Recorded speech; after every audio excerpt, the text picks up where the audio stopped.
좁쌀 여드름때 미쳐버릴 것 같아요. 러쉬 카타스트로피 하시면은 금방 가라앉습니다. 가격대는 좀 있는데 카타스트로피 사셔가지고 냉장고에 넣어두시고 매일매일 마사지 팩 해주시면은 금방 나아요. 대신 압출도 해주셔야 되고 후 진정 관리도 해주셔야 됩니다. 뭐 사실 여드름은 짜면 안 된다라고 말씀하시는 분들 계신데 근데 피부과 가면은 좁쌀 여드름 케어받으러 가면 다 짜주시거든요. 문제는 전문가처럼 잘 짜야 하는 게 전 핵심이라고 생각하거든요. 피부는 정답이 없어요. 근데 저한테 물어보셨으니까 저는 잘 짜고 워셔프 팩 잘해주고 진정 잘해주는 걸 계속하고 수분 보습을 잘 채워주고 그러니까 다 그냥 어디서 들어본 듯한 말이죠. 그러니까 그게 정답이기 때문에 어디서도 다 그런 말을 하는 거죠. 붉은 여드름 자국은 어떻게 해야 할까요? 사실 여드름 자국은 저도 여드름을 20년 가까이 앓고 있지만 여드름이 하나가 나오면 그 옆에 또 나가지고 그 전에 났던 여드름 자국인지 새로 난 여드름 자국인지 알 수가 없어서 그걸 없애려고 하면 안 없어지는 것처럼 보여지거든요. 붉은 여드름 자르는 물국은 시간이 지나면 없어집니다. 그래서 보습제 일단 잘 발라주는 게 기본 중에 기본이에요. 특히 장벽 강화해주는 그런 제품들이 피부 재생해주는데 도움이 또 많이 돼요. 그리고 주름 개선, 재생 크림 같은 거 잘 발라주면 훨씬 나아요. 근데 그런 제형들의 단점이 뭔가 좀 답답하게 느껴진다는 산뜻한 걸 좋아하시는 분들은 근데 그걸 이겨내시고 바르셔야 빨빨 낫습니다.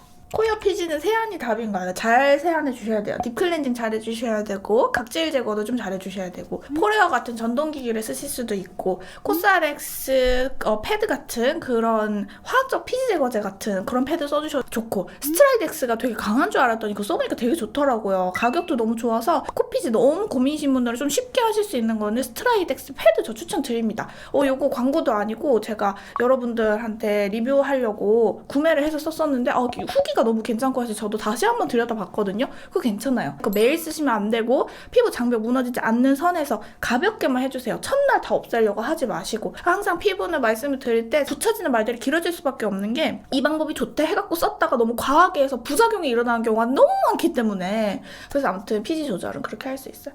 홍조 너무 스트레스 받아요. 일단 홍조는요 어떤 홍조냐에 따라서 다른데 속에서 벌겋게 올라오는 홍조는요 어떤 제품으로 답이 없습니다. 그건 체질 개선 해줘야 되는데 체질 개선도 제가 해봤지만 안 됩니다. 그냥 여기 상체에 열이 꽉 차서 올라오는 그 열은 진짜 운동 엄청 열심히 하고 인생 자체를 바꿔야 그나마 조금 내려가거든요. 근데 원래 태생적으로 좀 그렇게 홍조가 강하신 분들이 있어요. 그냥 파운데이션으로 기쁜 마음으로 가리면 됩니다. 저도 여전히 계속 홍조가 엄청 많거든요. 근데 벌겋게 올랐던 홍조가 이제 조금 몸 상태가 좋아지고 결혼하고 애기도 낳고 하면서 조금 내려간 정도예요. 근데도 저 웃고 그러면 홍조 미친 듯이 올라오거든요. 그럼 어쩔 수 없어요. 촉초이 쿠션은 좀 지나면 쿠션 자체가 건조해지는 것 같아요. 촉초이 쿠션이 다 그런 게 아니고요. 조금 증발이 잘 되는 세팅한 광을 내주는 촉초이 쿠션이 나중에 마르는 듯한 느낌이 납니다. 그래서 진짜 축축하고 촉촉한 쿠션 쓰시면 그런 증발되는 느낌 안 나시는 거 쓸 수 있어요. 예를 들면 뭐 대표적으로 아직도 유명한 정샘물의 스킨누더 쿠션이 그런 라인이죠. 근데 그런 애들의 또 단점은 마스크에 되게 잘 묻어날 수 있고 두께감이 있다고 느껴지는 분들이 있어요. 근데 그거는 내가 두께감이 아니라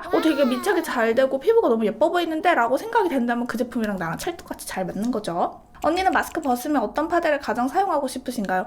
저 요즘은 디올 글로우 파데 너무 찹찹찹 많이 바르고 싶고요. 마스크 벗을 수 있다면 저는 디자이너 리프트도 막 가득 올려보고 싶고요. 요새 그렇게 파데 막 가득 올려보고 싶다는 진짜 생각을 했는데 그걸 질문을 주시네요.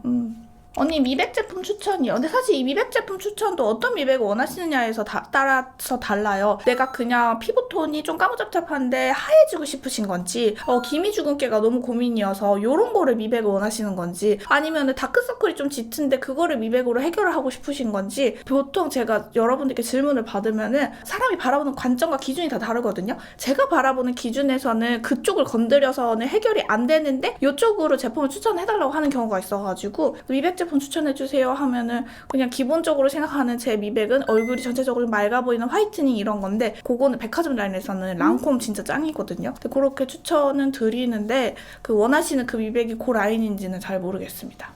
트루언니 포에버 글로우 밀착이 너무 안 되는데 어떻게 해야 할까요? 스킨케어를 무겁게 하는 편이고 파데 브러쉬로 펴바르고 스펀지를 밀착시켜주는 편이에요. 글로우 밀착이 너무 안 된다면 어떤 형식으로 밀착이 안 되는지 모르겠지만 제가 그냥 추측하기로는 그게 아무래도 좀 투명한 감이 있다 보니까 파데 브러쉬로 발랐을 때 자꾸 쌓이지 않고 왜 벗겨지지? 라는 생각에서 밀착이 안 된다라고 여기셨다면 그거는 이제 얇게 발라서 밀착시켜서 이렇게 문질러주기보다는 살짝 얹어주는 느낌으로 사용을 하셔야 더 잘 쌓이고요. 아니면 파데 브러쉬 사용하지 마세요. 퍼프에 툭툭 묻혀갖고 도도도도 올리면은 커버를 팍팍팍 쌓이는 그런 제품입니다.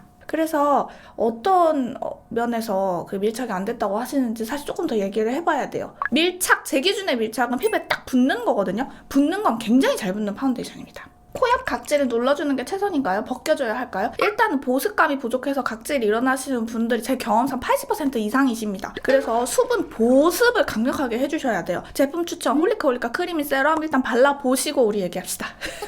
근데 그 크리미 세럼이 사용감에 따라서는 기름지다라고 느끼시는 분들이 계시더라고요. 근데 코 옆 각질을 눌러주시고 싶다 하면 그거 참으시고 그것만 한번 써보세요. 각질 눌러집니다. 그래서 각질을 벗겨내는 게 우선이 아니라 채워지는 게 먼저다. 먼저 눌러줘 보고 안 되면 불필요한 것들을 각질이 제거를 해준다 이렇게 생각하셔야 돼요. 보통 스킨케어에서 수분만 많이 하고 증발이 많이 되는 수분 젤 타입을 많이 쓰셔서 그런 문제가 생기는 경우가 많아요. 뭐 사바사긴 하지만 그래서 보습을 잘해주는 제품을 챙겨주는 것이 1번이다. 화장품 값은 어떻게 측정되는 걸까요? 뭐 오해는 아니에요. 팩트이기도 하지만 많이들 생각하시는 게 마케팅을 많이 하면 그 마케팅 비용이 화장품 값에 들어갔기 때문에 화장품 비용이 비싸지는 것이다. 이렇게들 많이들 생각하시는데 그게 틀린 말은 아니죠. 화장품 값에는 마케팅 값도 포함이 되어 있고 용기 값도 포함이 되어 있고 그렇기는 하지만 제가 브랜드들을 만나보면은 일단 브랜드가 생길 때부터 타겟을 정해요. 내가 어떤 나이대에 판매를 하겠다. 고급 라인으로 가겠다. 저렴이로 가서 박리담회를 하겠다. 그래서 그런 컨셉이 정해지게 되면은 어느 정도 소비자들이 기대하는 가격이 있잖아요. 그 정해진 가격에 맞춰서 제품을 만드는 게 사실 더 팩트예요. 그리고 또 브랜드가 운영을 하다 보면은 그 브랜드의 경쟁 브랜드들이 자연스럽게 생기잖아요. 내가 저 집보다 1,000원이라도 비싸게 팔려면 어떤 메리트를 더 얹어야 할지 아니면 더 저렴하게 팔아서 고객들의 눈을 조금이라도 더 끌지 요거를 다 생각을 하기 때문에 화장품의 가격은 그렇게 정해진다는 거. 지속력 좋은 세미 매트 파운데이션 추천해 줄 수 있나요? 가격대도 굉장히 중요합니다. 사실 지속력 좋은 세미 매트 파운데이션 진짜 너무 많잖아요. 그래서 파데 추천, 제품 추천 이런 거 원하실 때는 가격대를 조금 설정을 해주시면 좋아요. 근데 또 그게 있다? 내가 가격대는 2, 3만 원대면 좋기는 하겠는데 진짜 얘기를 들어보면 좋다 싶으면 그래도 나 15만 원도 쓸 수 있는데 그런데 가격대를 얼마 정도에 추천해달라고 어떻게 말하지? 그럴 수가 있어요. 그게 저거든요. 그래서 그게 참 뭔가 추천을 해달라고 할 때 질문을 하기도 참 어려워요. 그죠? 촉촉 파데 발라도 볼이 떠요. 그럼 촉촉 파데를 바른다고 볼이 안 뜨지 않습니다. 기초부터 도구까지 어떻게 터치를 하고 발라주느냐에 따라서. 근데 뜬다 하면은 좀 추측해 볼 수 있는 첫 번째는 오버 터치. 너무 과하게 많이 터치가 되어서 뜨는 경우가 많습니다. 다크닝이 생기는 이유가 뭔가요? 일단 제품에서 다크닝이 오는 경우도 있고요. 여러분들이 블러셔를 좀 오렌지 계열로 썼을 때 그게 다크닝처럼 느껴지는 경우도 있어요. 그리고 피부에 따라서는 오렌지가 아니라 핑크 블러셔를 썼는데 그게 다크닝처럼 보이는 경우도 있고요. 기초 설계 좀 잘못했을 때 다크닝처럼 보이는 경우도 있고요. 또 나한테 맞지 않는 파운데이션 색상을 선택해서 그게 다크닝처럼 보여질 수도 있고요. 그래서 파데 자체가 다크닝이 오는 건 아닌데 색상이 안 맞아서 다크닝이 오는 것처럼 보여지는 경우가 있을 수 있다. 그리고 베이스 좋은 거 써주시면은 좀 다크닝 자빠지는 경우도 있고요.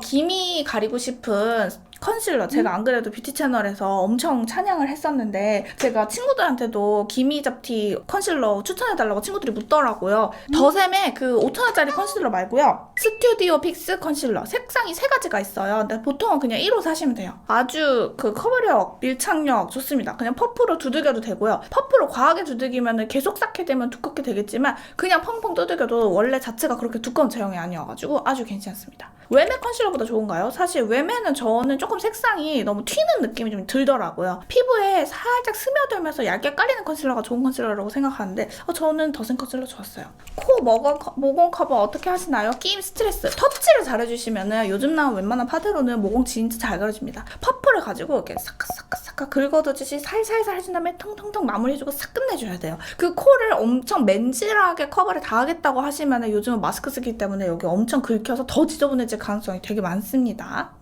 납작 브러쉬 추천해주세요. 꾸셀 사용하기 편합니다. 넓고요. 힘 조절하기가 편해가지고 꾸셀 아주 괜찮아요. 이렇게 생긴 거예요. 그리고 파운데이션 브러쉬 처음에 사용하실 때는 너무 두껍고 숨 많은 거 사용하시는 것보다는 얇고 넓고 길이감이 너무 길지 않은 거를 사용하시는 게 컨트롤 하시기에 좀 편합니다. 입문으로는 꾸셀 정말 추천드리고 나 좀 돈 좀 쓰고 싶다 하시는 분들은 비슷한 모양의 메이크업 포에버 요거는 길이감이 조금 더 있어서 쫀득한 느낌으로 밀착을 시키시기에 좋습니다. 근데 이거 갈라져 있잖아요. 어머 저러면 결자국 나는 거 아니야 하는데 파데를 충분히 먹여주면 이 결자국 안 나게 파데가 싹 붙습니다. 그래서 그거는 결자국하고는 상관이 없고요. 브러쉬만 쓰면 피부가 너무 밀려요. 기초 열심히 해도요. 브러쉬 써서 밀리는 거는 기초에 영향도 있기는 하지만 브러쉬로 밀릴 때까지 계속 터치를 하셔서 밀리는 거예요. 브러쉬로 밀리지 않을 정도로 터치를 하고 손을 떼주는 게 굉장히 중요합니다. 여기서 손 떼면 결자국 나는데 어떻게 해요? 스펀지로 도구를 바꿔주셔야 돼요. 그래서 밀리는데도 계속 브러쉬를 가지고 이러고 있을 필요가 없습니다. 그리고 너무 끝에 너무 밀렸다 하면 손으로 그냥 이렇게 닦아내시는 게 맞고요. 전문가 선생님들도 그렇게 해주십니다. 솜털 많으면 스펀지가 베스트일까요? 너무 스트레스예요. 그거는 이제 파데랑 좀 여러 가지 조합을 다 봐야 되는데 조금 더 촉촉한 종류의 스펀지를 추천드리자면은 클리오 하이드로 스펀지가 좀 촉촉하게 밀착이 되고요. 좀 더 그 솜털을 오히려 매력으로 살려서 봉실봉실하게 터치하고 싶다 하시면 돈 좀 쓰시면 뷰티 블렌더 괜찮습니다. 요즘 올영에도 있고 롭스에도 있고 한 18,000원에서 2만원 선에 판매가 되고 있는 그 뷰티 블렌더 굉장히 괜찮아요. 아르마니 파운데이션 관심 생겼는데 모공 있다. 베네피트 포어피스는 바르고 아르마니 디자이너 리프트 뭐 이런 거 바르는 건 전혀 상관이 없습니다. 결국에는 파운데이션 사용을 할 때 요 조합 괜찮나요? 그것도 중요하기는 한데 좀 터치가 더 중요하기는 합니다. 그래서 손에 힘을 어디까지 주고 어디까지 손을 대고 떼주고 도구를 뭘 사용을 해주고 내 피부 상태에 맞춰서 그때그때 조합을 해주는 게 참 중요한데 그래서 사실은 좀 어떤 1대1 컨설팅이 필요한 것 같아요. 여러분들의 질문에 답변을 드리기가 최대한 간단하게 많은 분들이 이렇게 납득이 되게끔 말씀을 드리려고 애는 쓰고 있는데 사실 이게 정답일 수가 없는 답이에요. 참 그래요.